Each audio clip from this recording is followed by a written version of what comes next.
Julie Zingafus. I'm going to be doing speech 8 on my family's tradition for Halloween. Halloween is the second most celebrated holiday. People all over the world celebrate Halloween. Some enjoy the scariness, different haunted attractions such as jails, houses, hotels, woods. Some are truly haunted. Others are special effects and actors. Some believe in spiritual rituals where they try to connect with the dead, which include song and dance.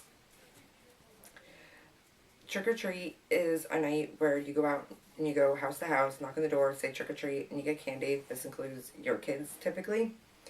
Halloween is the one day of the year that you can dress up to be anyone you choose to be, and that could be anywhere from Bill Clinton to Freddy Krueger to a hobo. The weekend before Halloween, I head down to Maryland where my mom, my sister, my brother, and my nephews live. We look for a new pumpkin patch that we haven't been to that offers the most little things to do for the day. We dress up my little nephews in their little Halloween costumes and head out for the day. We usually start the day with the hayride, which the boys enjoy to go around, and usually your hayride during the day includes nothing that jumps out and scares you. It's more laid back just to enjoy the day. Corn mazes, face painting. Last year it took 3 of us to hold down my 1.5-year-old nephew to get a little spider painted on his face. Well worth it. The lady was a little scared that we were holding him down. Last year's hayride had a little train ride that you could take your kids with. The parent and the child could fit in this little train car that were made out of like empty 50-gallon plastic barrels. They also had corn boxes instead of sand boxes for the kids to play in. They had huge wheelbarrows that were orange and green, like a pumpkin, that you could fill up as you walked through the pumpkin patch to pick out your pumpkin. Of course, everybody has their own little idea of the perfect pumpkin. You gotta find the one with the handle, you want the largest, the one with the little extra growth spurts. I particularly like the green ones. Once we finish up at the pumpkin patch, we buy our pumpkins, corn stalks, bales of straw, gourds to decorate with when we get home. Once we get home, we start making some caramel apples, candy apples, and with them we get the works. We get some M&Ms, some nuts, marshmallows, chocolate chips.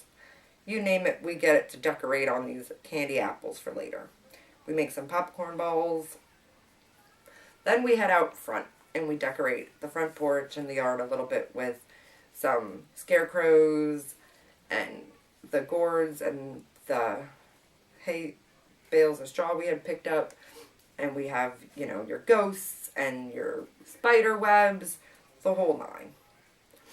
Then we clear the kitchen and spread out the newspaper. It's time to work on the pumpkins. We gather all of our tools, whether it be stuff from the garage, like your little handsaw. We get knives from the kitchen. We got bunches of different types of, pumpkin carving kits. We have the stickers, paint. Anything you can imagine to decorate a pumpkin with, we've got it. We always put on a little family competition. See whose pumpkin's going to be the best.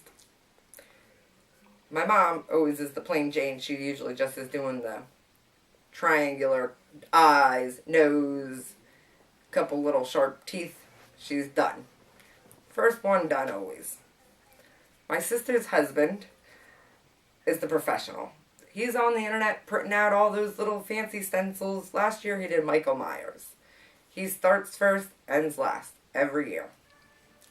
My brother, who's 13, always starts out with a stencil, gives up maybe 15 minutes in, and he just starts hacking and heeing and hawing away. Next thing you know, he has barely any pumpkin left. It's just a few odds and ends. Me, I usually do a sillier approach with the tongue sticking out, some striggly lines. When we're all finished carving our pumpkins and cleaning them out and throwing pumpkin guts on each other, picking out some of the seeds to put in the oven and salt, we take them all outside and we set them up on our straw and light them for the night. We take plenty and plenty of pictures, compliment each other on a job well done, or, oh, you should have thinned it a little bit more there, or you should have did this. Because you're always going to have a little criticism, especially when it comes to family. Then we head back inside and we enjoy all the snacks that we had made earlier. So this is our Halloween family tradition, going strong and enjoyed for many years and many more years to come.